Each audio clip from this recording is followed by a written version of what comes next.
નમસ્કાર મિત્રો, જ્ઞાનલાઇન એજ્યુકેશન ચેનલમાં આપ સર્વેનું સ્વાગત છે। આજે એક નવો જ ટોપિક જીસ્કાપ જે આવનારી પરીક્ષાઓમાં ખૂબ ઇમ્પોર્ટન્ટ સાબિત થઈ શકે તેના વિશે ચર્ચા કરવા જઈ રહ્યા છીએ। તો જીસ્કાપ એટલે Gujarat school quality assessment and assurance framework. સરળ શબ્દોમાં કહીએ તો શાળાની ગુણવત્તા કેટલી સારી છે, ક્યાં સુધારવાની જરૂર છે અને શાળાની ગુણવત્તામાં સતત સુધારો કેવી રીતે કરવો તેનું વ્યવસ્થિત માળખું એટલે જીસ્કાપ। તેમાં માત્ર વિદ્યાર્થીઓના પરિણામને જ નહીં, પરંતુ શિક્ષણ, શિક્ષકો, શાળા વ્યવસ્થાપન, નેતૃત્વ, ભૌતિક સુવિધાઓ, સમાવેશી શિક્ષણ અને વિદ્યાર્થીઓના સર્વાંગી વિકાસ જેવા અનેક પાસાઓને ધ્યાનમાં લેવામાં આવે છે। તો આ બાબતને ટોપિક વાઇઝ સમજવા જઈ રહ્યા છીએ એ પહેલાં આપણી ચેનલને ઝડપથી સબસ્ક્રાઇબ કરી લો। તો ચાલો હવે ટોપિક વાઇઝ સમજીએ। તો ટોપિક પહેલો, જીસ્કાપનો મુખ્ય હેતુ। તો જીસ્કાપના મુખ્ય ઉદ્દેશો આ પ્રમાણે હતા, જેમાં શાળાની ગુણવત્તાનું સ્વમૂલ્યાંકન કરાવવું, શાળાની સ્ટ્રેન્થ્સ અને ઇમ્પ્રુવમેન્ટ્સ ઓળખવી, શિક્ષણ અધ્યાપનની ગુણવત્તામાં સુધારો કરવો, શાળામાં ઉપલબ્ધ સંસાધનોનો યોગ્ય ઉપયોગ કરવો, વિદ્યાર્થીઓના સર્વાંગી વિકાસને પ્રોત્સાહન આપવું, શાળામાં ક્વોલિટી કલ્ચર વિકસાવવું, સતત ગુણવત્તા સુધારણા માટે આયોજન કરવું। આ હતા તેમના મુખ્ય ઉદ્દેશો। હવે આવે છે ટોપિક 2, જીસ્કાપ પાછળનો વિચાર। જીસ્કાપને માત્ર ઇન્સ્પેક્શન તરીકે સમજવું યોગ્ય નથી। તેનો અભિગમ છે મૂલ્યાંકન, ખામીની ઓળખ, સુધારાનું આયોજન, અમલીકરણ, ફરી મૂલ્યાંકન અને સતત સુધારણા। અર્થાત શાળાને માત્ર અમારી શાળા કેટલી સારી છે એ જોવાનું નથી, પરંતુ અમારી શાળા હજુ કેવી રીતે વધુ સારી બની શકે એ પણ વિચારવાનું છે। ટોપિક નંબર 3, જીસ્કાપમાં મુખ્ય ગુણવત્તાના ક્ષેત્રો। જીસ્કાપમાં શાળાની ગુણવત્તાના વિવિધ પાસાઓનું મૂલ્યાંકન કરવામાં આવે છે। મુખ્ય રીતે નીચેના ક્ષેત્રોને સમજવા જેવા છે: કરિક્યુલમ, પેડાગોજી અને એસેસમેન્ટ, અભ્યાસક્રમ, અધ્યાપન પદ્ધતિ અને મૂલ્યાંકન। આમાં જોવામાં આવે છે કે શિક્ષણ વિદ્યાર્થી કેન્દ્રિત છે કે નહીં, યોગ્ય અધ્યાપન પદ્ધતિઓનો ઉપયોગ થાય છે કે નહીં, એક્ટિવિટી બેઝ લર્નિંગ થાય છે કે નહીં, મૂલ્યાંકન યોગ્ય રીતે થાય છે કે નહીં, વિદ્યાર્થીઓમાં ફીડબેક મળે છે કે નહીં। ત્યાર પછીનો એનો બીજો મુદ્દો છે શાળામાં ઉપલબ્ધ ભૌતિક અને શૈક્ષણિક સુવિધાઓ। ઉદાહરણ તરીકે વર્ગખંડ, પુસ્તકાલય, પ્રયોગશાળા, આઈસીટી સુવિધા, પીવાનું પાણી, સ્વચ્છતા, રમતગમતની સુવિધા, દિવ્યાંગ વિદ્યાર્થીઓ માટેની સુવિધાઓ વગેરે। ત્યાર પછીનું આવે છે પેટા મુદ્દો 3, શાળામાં કાર્યરત માનવ સંસાધનોની ગુણવત્તા। મુખ્યત્વે શિક્ષકોની લાયકાત, તાલીમ, સતત વ્યવસાયિક વિકાસ, શિક્ષકોની કાર્યક્ષમતા, કર્મચારીઓની જવાબદારી। ત્યાર પછી પેટા મુદ્દા નંબર 4, સમાવેશી શિક્ષણ જીસ્કાપનો મહત્વનો ભાગ છે, એટલે કે દરેક બાળકને શિક્ષણમાં સમાન તક મળે। ખાસ ધ્યાન રાખવાનું છે આમાં દિવ્યાંગ બાળકો, વંચિત કે નબળા વર્ગના બાળકો, શૈક્ષણિક રીતે પાછળ રહેલા બાળકો, છોકરીઓ અને છોકરાઓને સમાન તક, કોઈપણ પ્રકારના ભેદભાવ વગરનું વાતાવરણ। પાંચમો મુદ્દો છે શાળાના આચાર્ય કે શાળા નેતૃત્વની ભૂમિકા।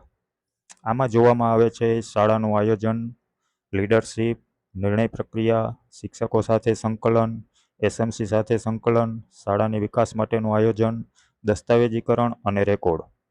ત્યાર પછીમાં આવે છે વિદ્યાર્થીનો વિકાસ માત્ર પરીક્ષાના ગુણ સુધી મર્યાદિત નથી, એટલે કે સ્કૂલ ડેવલપમેન્ટ એન્ડ વેલબિંગ। વિદ્યાર્થીના બાબતમાં જોઈએ તો એમાં શૈક્ષણિક વિકાસ, શારીરિક વિકાસ, માનસિક અને સામાજિક વિકાસ, સર્જનાત્મકતા, રમતગમત, સાંસ્કૃતિક પ્રવૃત્તિ, જીવન કૌશલ્યો, મૂલ્યો જેવા પાસાઓને પણ મહત્વ આપવામાં આવે છે।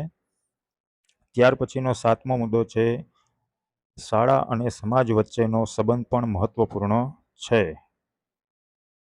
ઉદાહરણ તરીકે વાલી સહભાગિતા, એસએમસીની ભૂમિકા, સ્થાનિક સમુદાયનો સહયોગ, શાળા સમુદાય સંકલન, શાળાના વિકાસમાં વિવિધ લોકોની ભાગીદારી। ત્યાર પછી main topic number 4, self assessment એટલે શું? જીસ્કાપની ખાસ બાબત છે સેલ્ફ એસેસમેન્ટ, અર્થાત શાળા પોતે જ પોતાની કામગીરીનું મૂલ્યાંકન કરે છે। ઉદાહરણ તરીકે શાળા પોતાને પૂછે, શું અમારા વિદ્યાર્થીઓને પૂરતી વાંચન ક્ષમતા પ્રાપ્ત થઈ છે? શું અમારી શાળામાં દરેક બાળક માટે સમાવેશી વાતાવરણ છે? શું શિક્ષકો નિયમિત રીતે નવી અધ્યાપન પદ્ધતિઓ અપનાવે છે? આ રીતે શાળા પોતાની વાસ્તવિક સ્થિતિ ઓળખે છે। ટોપિક નંબર 5, એવિડન્સ એટલે શું? મૂલ્યાંકનમાં માત્ર હા અમારી શાળામાં આ થાય છે કેવું પૂરતું નથી, તેના સમર્થનમાં પુરાવા અથવા એવિડન્સ જરૂરી બની શકે છે। જેમ કે હાજરી રજિસ્ટર, પરિણામ, પાઠ આયોજન, વિદ્યાર્થીઓના કાર્ય, ફોટોગ્રાફ્સ, પ્રવૃત્તિના રેકોર્ડ, મીટિંગના મિનિટ્સ, વિવિધ શાળાકીય રેકોર્ડ, અન્ય સંબંધી દસ્તાવેજો. અર્થાત જોવા જઈએ તો ક્લેમ પ્લસ એવિડન્સ બરાબર વિશ્વસનીય મૂલ્યાંકન. હવે ટોપિક નંબર 6 આવે છે ઇન્ડિકેટર એટલે શું. જીસ્કાપમાં શાળાની ગુણવત્તાને માપવા માટે વિવિધ ઇન્ડિકેટર્સ એટલે કે સૂચકોનો ઉપયોગ થાય છે. ઉદાહરણ જોઈએ તો જો વિદ્યાર્થી કેન્દ્રિત શિક્ષણ એક ગુણવત્તા ક્ષેત્ર હોય તો તેના ઇન્ડિકેટર્સ દ્વારા તપાસી શકાય કે પ્રવૃત્તિ આધારિત શિક્ષણ થાય છે, વિદ્યાર્થીઓની ભાગીદારી છે, વિવિધ અધ્યાપન પદ્ધતિઓનો ઉપયોગ થાય છે, વિદ્યાર્થીઓને ફીડબેક આપવામાં આવે છે. આથી ઇન્ડિકેટર એટલે ગુણવત્તા માપવાનો ચોક્કસ સંકેત કે માપદંડ. હવે ટોપિક નંબર 7 જીસ્કાપની પ્રક્રિયા. સરળ રીતે પ્રક્રિયા આ રીતે સમજી શકાય. શાળા, self assessment, evidence, evaluation, strength, improvement plan, continuous improvement. અર્થાત અંતિમ હેતુ માત્ર ગ્રેડ મેળવવાનો નથી, પરંતુ શાળાની ગુણવત્તામાં વાસ્તવિક સુધારો લાવવાનો છે. ટોપિક નંબર 8 જીસ્કાપ અને એનઈપી 2020.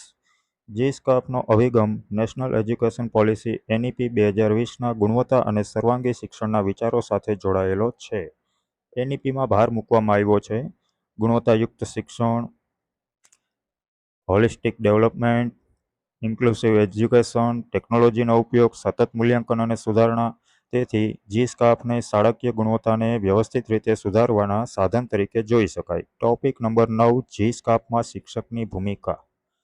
શિક્ષક જીસ્કાપની પ્રક્રિયામાં ખૂબ જ મહત્વપૂર્ણ છે. શિક્ષકે વિદ્યાર્થી કેન્દ્રીય અધ્યાપન કરાવવું, વિવિધ ટીચિંગ મેથડ અપનાવવી, વિદ્યાર્થીઓનું યોગ્ય મૂલ્યાંકન કરવું, લર્નિંગ આઉટકમ્સ પર પૂરતું ધ્યાન આપવું, વિદ્યાર્થીઓના વ્યક્તિગત તફાવતો સમજવા, આઈસીટી અને ઉપલબ્ધ સંસાધનોનો ઉપયોગ કરવો, પોતાના ટીચિંગ પ્રેક્ટિસનું સેલ્ફ રિફ્લેક્શન પણ કરવું અને જરૂરી એવિડન્સનું યોગ્ય દસ્તાવેજીકરણ કરવું. ટોપિક નંબર 10 આચાર્યની ભૂમિકા.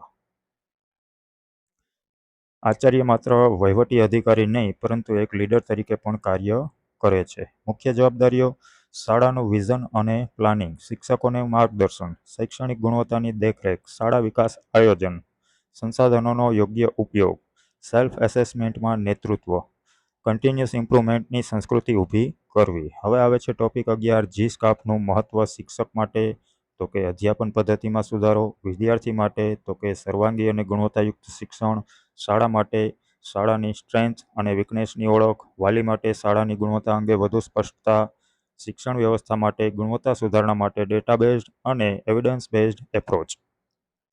હવે આવે છે ટોપિક નંબર 12 પરીક્ષામાં યાદ રાખવા જેવી વાત. જીસ્કાપને એક વાક્યમાં યાદ રાખવું હોય તો શાળાની ગુણવત્તાનું સ્વમૂલ્યાંકન, પુરાવા આધારિત ચકાસણી અને સતત સુધારણા માટેનું માળખું એટલે જીસ્કાપ. તો મિત્રો, જીસ્કાપ માત્ર શાળાનું મૂલ્યાંકન કરવાની પ્રક્રિયા નથી, તે શાળાને સતત વધુ ગુણવત્તાયુક્ત બનાવવાની પ્રક્રિયા છે. તેમાં વિદ્યાર્થી, શિક્ષક, આચાર્ય, શાળા વ્યવસ્થાપન, અભ્યાસક્રમ, અધ્યાપન, મૂલ્યાંકન, સંસાધનો, સમાવેશી શિક્ષણ અને સમુદાયની ભાગીદારી જેવા અનેક પાસાઓનો એકસાથે જોવામાં આવે છે.